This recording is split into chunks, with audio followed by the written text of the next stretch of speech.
வணக்கம். Com billing சாஃப்ட்வேரில் furniture மார்ட்டுக்கான billing எப்படி பண்ணலாம் அப்படிங்கிறத இந்த வீடியோவில் பார்ப்போம். சாஃப்ட்வேரை ஓப்பன் பண்ணோன்னே ஹோம் பேஜ் ஷோ ஆகும். இதில் ஃபஸ்ட்டு நம்ம கம்பெனியோட டீட்டெயில்ஸ் எல்லாமே கொடுத்துடலாம். அதுக்காக மெனு பாரில் இருக்க அட்மின், இதில் கம்பெனி செட்டிங்ஸ் இதை கிளிக் பண்ணிக்கோங்க.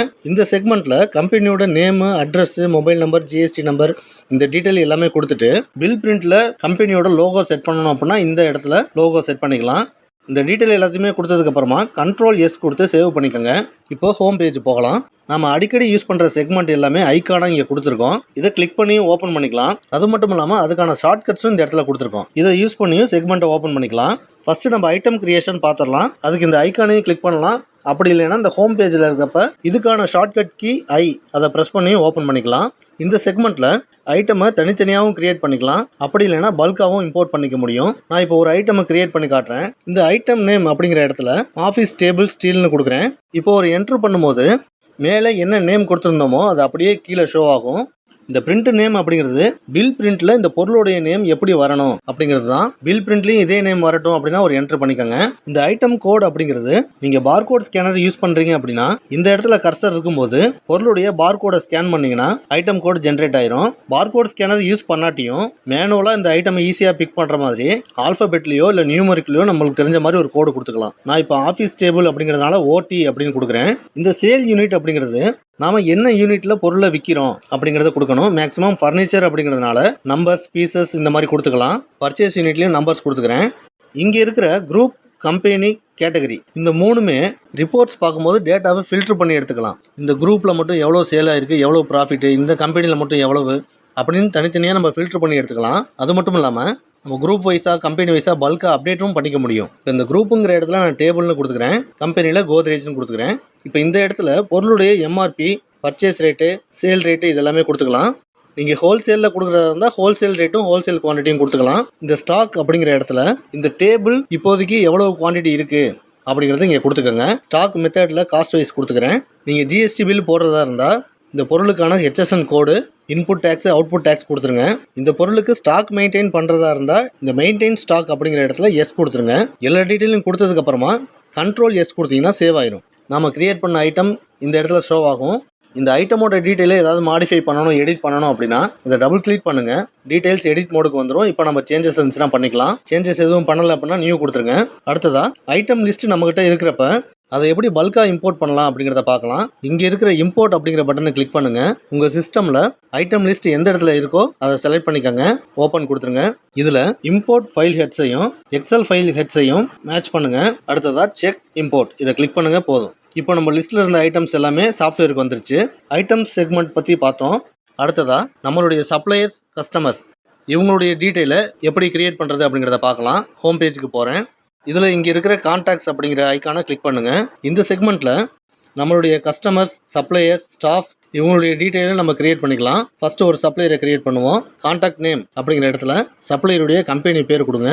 என்டர். அவங்களுடைய ஜிஎஸ்டி நம்பர் என்டர். பிரிண்ட் நேமும் அப்படியே இருக்கட்டும் அப்படின்னா என்ட்ரு பண்ணிக்கோங்க. அவருடைய டோர் நம்பர், அட்ரஸ் இதெல்லாமே கொடுத்துருங்க. இந்த ஓப்பனிங் பேலன்ஸ் அப்படிங்கிற இடத்துல நாம இந்த சப்ளையர்கிட்ட ஏற்கனவே பொருள் வாங்கியிருப்போம். அதில் பேலன்ஸ் அமௌண்ட் நம்ம ஏதாவது கொடுக்க வேண்டியது இருந்ததுன்னா இடத்துல கொடுத்துடலாம். நாம இந்த சப்ளையருக்கு 5000 ரூபாய் கொடுக்க வேண்டியது இருக்கு. அமௌண்ட்டை இந்த இடத்துல என்ட்ரு பண்ணிட்டு இந்த இடத்துல சிஆர் அப்படிங்கிறத செலக்ட் பண்ணிடுங்க. டீட்டெயில்ஸ் எல்லாமே கொடுத்துட்டீங்க அப்படின்னா கண்ட்ரோல் எஸ் கொடுத்து சேவ் பண்ணிடுங்க. நாம கிரியேட் பண்ண சப்ளையர் நேம் இங்கே இருக்கும். இதை நம்ம டபுள் கிளிக் பண்ணோம் அப்படின்னா இதில் இருக்க டீட்டெயில்ஸை எடிட் பண்ணிக்க முடியும். நியூ கொடுத்துட்றேன். இதே மாதிரி கஸ்டமர் டீட்டெயிலையும் நம்ம என்ட்ரு பண்ணிக்கலாம். இப்போ இந்த கஸ்டமர் நமக்கு 1000 ரூபாய் தரணும் அப்படிங்கிற பட்சத்தில் அமௌண்ட்டை இங்கே என்ட்ரி பண்ணிடுங்க. இந்த இடத்துல டிஆர்னு இருக்கணும். அவருடைய மொபைல் நம்பர் கொடுக்கணும்னா இந்த இடத்துல கொடுத்துருங்க. கொடுத்துட்டு சேவ் பண்ணிடுங்க. நாம கிரியேட் பண்ண சப்ளையர், கஸ்டமர் டீட்டெயில்ஸ் இங்கே ஷோ ஆகும். அடுத்ததா நாம சப்ளையர்கிட்ட பொருள் வாங்கும்போது எப்படி பர்ச்சேஸ் என்ட்ரி போடலாம் அப்படிங்கிறத பார்க்கலாம். அதுக்கு இங்கே இருக்கிற பர்ச்சேஸ் அப்படிங்கிற ஐக்கானை கிளிக் பண்ணுங்க. பர்ச்சேஸ் இன்வாய்ஸோடைய நம்பரு, டேட்டு இது கொடுத்ததுக்கப்புறமா சப்ளையருடைய நேம் இதை என்ட்ரு பண்ணிக்கோங்க.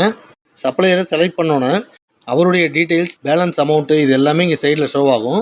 இந்த இடத்துல இந்த பில்லு கேஷுக்கு வாங்கியிருக்கோமா, கிரெடிட்டுக்கு வாங்கியிருக்கோமாங்கிறத இங்கே செலக்ட் பண்ணிக்கலாம். கிரெடிட்டில் போகிறதா வச்சுக்குவோம். இப்போ நம்ம பர்ச்சேஸ் பண்ண ஐட்டம்ஸை என்ட்ரி பண்ணுவோம். ஆஃபீஸ் டேபிள் இதில் 5 குவான்டிட்டி. இங்கேருந்து ஒரு என்ட்ரு பண்ணும்போது இந்த பேசிக் ப்ரைஸில் டிக் கொடுத்துருந்தோம் அப்படின்னா இந்த இடத்துல நிற்கும். சில பில்லில் இந்த பேசிக் ரேட் மட்டும் கொடுத்துருப்பாங்க. சில பில்லில் நெட் ரேட் மட்டும் கொடுத்துருப்பாங்க. பேசிக் ரேட் அப்படிங்கிறது ஜிஎஸ்டியை சேர்க்காம பொருளோட ரேட்டு. இந்த ரேட்டோட ஜிஎஸ்டியை ஆட் பண்ணதுக்கு அப்புறமா கிடைக்கிறது நெட் ரேட். அதனால் பில்லில் பேசிக் ரேட்டு கொடுத்துருந்தாலும் சரி, நெட் ரேட்டு கொடுத்துருந்தாலும் சரி, நம்ம ஈஸியாக பர்ச்சேஸ் என்ட்ரியை பண்ணிட முடியும். இப்போது ரேட்டை கொடுத்துட்டு என்ட்ரு பண்ணுங்கள். அடுத்தது பேபி சேர், இதில் 4 குவான்டிட்டி என்டர். அடுத்தது பஜாஜ் ஸ்டோரேஜ் வாட்டர் ஹீட்டர், இதில் 5 குவான்டிட்டி என்டர். இப்போ இந்த ப்ராடக்ட்டில் பேசிக் ரேட்டு மாறி இருக்கு அப்படின்னா இந்த இடத்துல அந்த ரேட்டை என்ட்ரு பண்ணிக்கோங்க. இந்த பொருளுக்கு மட்டும் டிஸ்கவுண்ட் கொடுத்துருக்காங்க அப்படின்னா அது ஸ்கீம் டிஸ்கவுண்ட். அதை இந்த எஸ்டி பர்சன்டேஜ் அப்படிங்கிற இடத்துல கொடுத்துருங்க. 2% கொடுக்குறேன், அதுக்கான அமௌண்ட்டும் சைடில் காட்டும், என்ட்ரு பண்ணிக்கோங்க. இப்போ இந்த பில்லை பொறுத்த வரைக்கும் இந்த 3 ஐட்டம் மட்டும் தான் பர்ச்சேஸ் பண்ணியிருக்கோம். இந்த பில்லோட டோட்டல் அமௌண்ட் பார்த்தீங்கன்னா 74,492. இப்போ இந்த பில்லுக்கு சப்ளை சைடில் இருந்து கேஷ் டிஸ்கவுண்ட் கொடுத்துருக்காங்க அப்படின்னா இந்த சிடிஜிஎஸ்டி அப்படிங்கிற பட்டனை கிளிக் பண்ணுங்க.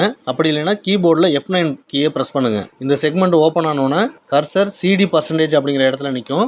இந்த இடத்துல டிஸ்கவுண்ட் பர்சன்டேஜை என்ட்ரு பண்ணிக்கோங்க. இப்போ இந்த பில்லுக்கான ஸ்கீம் டிஸ்கவுண்ட் எவ்வளவு, கேஷ் டிஸ்கவுண்ட் எவ்வளவு, டோட்டல் ஜிஎஸ்டி அமௌண்ட் எவ்வளவு அப்படிங்கிறத நம்ம இந்த இடத்துலயே பார்த்துக்கலாம். இந்த பில்லோட டோட்டல் அமௌண்ட் டேலி ஆயிடுச்சு அப்படின்னா இந்த பில்லை சேவ் பண்ணிடுங்க. Ctrl S கொடுத்தீங்கன்னா பில்லு சேவ் ஆயிரும். இந்த பர்ச்சேஸ் இன்வாய்ஸ்க்கு பில்லு தேவைப்பட்டது அப்படின்னா எடுத்துக்கலாம், தேவையில்லை அப்படின்னா இந்த டோன் பிரிண்ட்டுங்கிறது இருக்கும், அப்படியே என்ட்ரு பண்ணிங்கன்னா சேவ் ஆயிரும். அடுத்ததாக நாம் பர்ச்சேஸ் பண்ண ஐட்டம்ஸ் ஸ்டாக் ரிப்போர்ட்டில் ஆட் ஆயிருக்கான்னு பார்ப்போம். அதுக்காக reports, stock reports, stock statement இதை கிளிக் பண்ணுங்கள், ரெஃப்ரெஷ் கொடுங்க. வாட்டர் ஹீட்டரில் 5 குவான்டிட்டி, ஆஃபீஸ் டேபிளில் 5, பேபி சேரில் 4. இந்த மாதிரி நாம் பர்ச்சேஸ் என்ட்ரி போடும்போது ஆட்டோமேட்டிக்காக ஸ்டாக்லேயும் ஆட் ஆயிரும். இப்போ அடுத்ததாக சேல் பில் ஒன்று போடுவோம். ஹோம் பேஜில் இருக்க இந்த சேல் இன்வாய்ஸ் அப்படிங்கிற ஐக்கானை கிளிக் பண்ணுங்கள். இதில் கஸ்டமருடைய பேரை என்ட்ரு பண்ணிக்கோங்க. இந்த இடத்துல அவருடைய பேலன்ஸ் எவ்வளோ இருக்குது அப்படிங்கிறதும் நம்மளுக்கு காட்டும். பில் மோடு கேஷாக கிரெடிட்டான்னு செலக்ட் பண்ணிக்கோங்க. இப்போ ஐட்டம் என்ட்ரி பண்ணுவோம். பேபி சேரில் 1 குவான்டிட்டியும் வாட்டர் ஹீட்டரில் 1 குவான்டிட்டியும் வாங்குறாரு. இப்போ இந்த ப்ராடக்ட்டுக்கு மட்டும் நம்ம ஸ்கீம் டிஸ்கவுண்ட் கொடுக்கணும் அப்படிங்கிறப்ப இங்கே இருக்கிற ஸ்கீம்ஸ் அப்படிங்கிற பட்டனையும் கிளிக் பண்ணலாம். அப்படி இல்லைன்னா கீபோர்டில் F8 கீயை ப்ரெஸ் பண்ணுங்கள். இப்போ இந்த இடத்துல எவ்வளோ பர்சன்டேஜ் டிஸ்கவுண்ட் அப்படிங்கிறத கொடுத்துடலாம், என்ட்ரு பண்ணிக்கோங்க. கேஷ் டிஸ்கவுண்ட் கொடுக்குறதா இருந்தால் F9, இந்த இடத்துல எவ்வளோ பர்சன்டேஜ்னு கொடுத்துருங்க. இங்கேருந்து என்ட்ரு பண்ணிங்க அப்படின்னா இந்த ஆட் லெஸ் அப்படிங்கிற பாக்ஸுக்கு கர்சர் வரும். நாம் வேறு ஏதாவது அமௌண்ட் லெஸ் பண்ணுறோம் அப்படின்னாலும் இந்த இடத்துல கொடுத்துக்கலாம். இப்போ இந்த பில்லை சேவ் பண்ணுறேன். பில்லை நீங்கள் பார்க்கணும் அப்படிங்கிறதுக்காக ஷோ ப்ரிவியூ வச்சுருக்கேன், என்டர். ப்ரிவியூ ஷோ ஆகும். இந்த பில்லை கம்பெனியோட logo, name, address, GST number, கஸ்டமருடைய details, invoice number, date, mode, ஐட்டமுடைய டீட்டெயில்ஸு, எவ்வளோ ஜிஎஸ்டி, எவ்வளோ அமௌண்ட்டு, இந்த இடத்துல ஜிஎஸ்டி அப்ஸ்ட்ராக்ட்டும் உங்களுக்கு வந்து தனித்தனியாக பிரித்து காட்டிடும். பில் ஃபார்மேட்ஸை பொறுத்த வரைக்கும் கஸ்டமைஸ்டு தான். உங்களுக்கு எந்த மாதிரி பில் ஃபார்மேட் வேணுமோ அந்த மாதிரி நம்ம ரெடி பண்ணிக்கலாம். இப்போ இதை க்ளோஸ் பண்ணிக்கிறேன். சேல் பில் போட்டாச்சு. இப்போ மறுபடியும் ஸ்டாக் ஸ்டேட்மெண்ட் போய் செக் பண்ணி பார்க்கலாம். இப்போ இந்த வாட்டர் ஹீட்டர்லையும் பேபி சேர்லையும் ஒவ்வொரு குவான்டிட்டி சேல் பண்ணியிருந்தோம், அதனால் ஸ்டாக்லேயும் ஒவ்வொன்றும் மைனஸ் ஆகிட்டு இப்போது ஆக்சுவல் ஸ்டாக் எவ்வளோ இருக்குது அப்படிங்கிறத காட்டும். இப்போ இந்த பேபி சேரில் ஸ்டாக் குவான்டிட்டி 3ன்னு இருக்குது. இப்போ நான் இதுக்கான டீட்டெயில்ஸ் பார்க்கணும் அப்படின்னா இந்த லைன்லேயே டபுள் கிளிக் பண்ணுங்கள். ஸ்டாக் லெஜரில் இந்த ப்ராடக்ட்டுக்கான டீட்டெயில் எல்லாமே நம்மளுக்கு ஷோ ஆகும். இந்த ப்ராடக்ட்டில் ஓப்பனிங் ஸ்டாக்கில் நம்ம எதுவுமே கொடுக்கல. பர்ச்சேஸ் மூலமாக 4 குவான்டிட்டியை உள்ளே கொண்டு வந்திருக்கோம். அடுத்ததாக 1 குவான்டிட்டியை சேல் பண்ணியிருக்கோம். க்ளோசிங்கில் இப்போ 3 குவான்டிட்டி இருக்குது அப்படிங்கிறத நம்ம பார்த்துக்கலாம். அடுத்ததாக நம்ம சப்ளையர்ஸ், கஸ்டமர்ஸ் இவங்களுடைய பேலன்ஸ் ரிப்போர்ட் பார்ப்போம். அக்கௌண்ட்ஸ் மெனுவில் இந்த சன்ரை டெப்டாஸ் கிரெடிட்டாஸ் அவுட்ஸ்டாண்டிங் ரிப்போர்ட் இதை கிளிக் பண்ணுங்கள், ரெஃப்ரெஷ் கொடுங்க. இப்போ இந்த செக்மெண்ட்டில் சப்ளையர்ஸ், கஸ்டமர்ஸ் இவங்க 2 பேருடைய பேலன்ஸ் ரிப்போர்ட்டும் காட்டும். சப்போஸ் தனித்தனியாக பார்க்கணும் அப்படின்னா மேலே இருக்க இந்த ஆப்ஷனை கிளிக் பண்ணுங்கள். இதில் கஸ்டமர்ஸை மட்டும் செலக்ட் பண்ணிவிட்டு ரெஃப்ரெஷ் கொடுக்குறேன். கஸ்டமருடைய டீட்டெயில் மட்டும் காட்டும். இதில் சதீஷுங்கிற கஸ்டமர் 11,039 ரூபா தரணும். இதை டபுள் கிளிக் பண்ணும்போது இதுக்கான டீட்டெயில்ஸையும் நம்ம பார்த்துக்கலாம். ஓப்பனிங் பேலன்ஸில் 1000 ரூபா, சேல் இன்வாய்ஸ் கிரெடிட்டில் வாங்கியிருக்காரு 10,039. இது ரெண்டும் சேர்த்து டோட்டலாக 11,039 ரூபா அவர் தரணும் அப்படிங்கிறத நம்மளுக்கு காட்டும். இப்போ இந்த கஸ்டமர் பணம் கொடுக்குறாரு, அதை எப்படி வரவு வைக்கலான்னு பார்ப்போம். அக்கௌண்ட்ஸில் இந்த ரிசிப்ட் வவுச்சர் இதை கிளிக் பண்ணுங்கள். என்னைக்கு டேட்டுன்னு கொடுத்துக்கோங்க. கஸ்டமருடைய நேமை என்ட்ரு பண்ணிக்கோங்க. இவர் பேரை செலக்ட் பண்ணுறப்பயே சைடில் அவர் எவ்வளோ அமௌண்ட் தரணும் அப்படிங்கிறதும் ஷோ ஆகும். 10,000 ரூபா தராரு. இது கேஷாக கொடுக்குறாரா இல்லை பேங்க் மூலமாக பண்ணுறாரா, யூபிஐ மூலமாவா அப்படிங்கிறத இங்கே செலக்ட் பண்ணிக்கோங்க. ரிமார்க்ஸில் எதுவும் இருந்தால் கொடுக்கலாம், அப்படி இல்லைன்னா ஒரு டாட் மட்டும் வச்சு என்ட்ரு பண்ணுங்கள், சேவ் ஆயிரும். இப்போ நம்ம லெஜர் ரிப்போர்ட் போயிட்டு ரெஃப்ரெஷ் பண்ணோம் அப்படின்னா வரவு 10,000 ரூபா வந்திருக்கு. பேலன்ஸ் இன்னும் அவர் எவ்வளவு தரணும் அப்படிங்கிறத இங்கே காட்டும். இதே மாதிரியே சப்ளையருக்கான டீட்டெயில் நம்ம பார்த்துக்கலாம். நாம் சப்ளையருக்கு பணம் கொடுக்குறோம் அப்படின்னா அக்கௌண்ட்ஸில் இந்த பேமெண்ட் வவுச்சர் இதை கிளிக் பண்ணுங்கள். டேட்டு, சப்ளையர் நேம் செலக்ட் பண்ணிக்கோங்க. நாம் எவ்வளவு அமௌண்ட் கொடுக்குறோமோ அதை கொடுத்துட்டு சேவ் பண்ணிக்கலாம். இப்போது அவுட்ஸ்டாண்டிங் ரிப்போர்ட்ஸ் போயிட்டு ரெஃப்ரெஷ் பண்ணோம் அப்படின்னா சப்ளையருக்கான பேலன்ஸ் எவ்வளவு அப்படிங்கிறதையும் நம்ம காட்டும். இந்த மாதிரி அக்கௌண்ட் செக்மெண்ட்டை பொறுத்த வரைக்கும் பர்ஃபெக்டாக நம்ம மெயின்டைன் பண்ணிக்க முடியும். இப்போ நான் எல்லா செக்மெண்ட்டையும் க்ளோஸ் பண்ணிக்கிறேன். இப்போ இந்த ஹோம் பேஜுக்கு பக்கத்தில் இருக்க டேஷ்போர்டு அப்படிங்கிற ஆப்ஷனை பற்றி பார்ப்போம். இந்த டேஷ்போர்டு செக்மெண்ட் மூலமாக நாம் இன்றைக்கி டேட்டில் எவ்வளவு பர்ச்சேஸ் பண்ணியிருக்கோம், எவ்வளவுக்கு சேல் பண்ணியிருக்கோம், அதில் கேஷ் மூலமாக எவ்வளவு, கிரெடிட் மூலமாக எவ்வளவு, வந்த அமௌண்ட்டு கேஷில் எவ்வளவு இருக்குது, பேங்க்கில் எவ்வளோ இருக்குது அப்படிங்கிற டீட்டெயில்ஸை நம்ம பார்த்துக்கலாம். அது மட்டும் இல்லாமல் இந்த ரிப்போர்ட்ஸ் மெனுவில் நம்ம பிஸ்னஸுக்கு தேவையான எல்லா விதமான ரிப்போர்ட்ஸும் நம்ம பார்த்துக்கலாம். இப்போ ஒரு உதாரணத்துக்கு சேல் இன்வாய்ஸ் டீட்டெயிலில் பில் வைஸ் ரிப்போர்ட் பார்ப்போம். இதில் இன்றைக்கி டேட்டில் என்னென்ன பில் பண்ணியிருக்கோம், பில்லோட டீட்டெயில், இந்த பில்லுக்கான ப்ராஃபிட் எவ்வளவு அப்படிங்கிறத பார்த்துக்கலாம். இது மட்டும் இல்லாமல் அக்கௌண்ட்ஸில் அக்கௌண்டிங் ரிப்போர்ட்ஸ், டே புக் இந்த செக்மெண்ட்டில் ஃப்ரம் டு டேட் கொடுத்துட்டு ரெஃப்ரெஷ் பண்ணோம் அப்படின்னா அன்னைக்கு டேட்டில் எவ்வளவு நம்ம பர்ச்சேஸ் பண்ணியிருக்கோம், சேல் பண்ணியிருக்கோம், வரவு செலவு டீட்டெயில்ஸ் இது எல்லாமே ஷோ ஆகும். இந்த சாஃப்ட்வேரில் நீங்கள் பில்லிங் பண்ணுறதுக்கும் அக்கௌண்ட்ஸ் பார்த்துக்கிறதுக்கும் இன்னமும் நிறைய ஆப்ஷன் இருக்குது. நன்றி, வணக்கம்.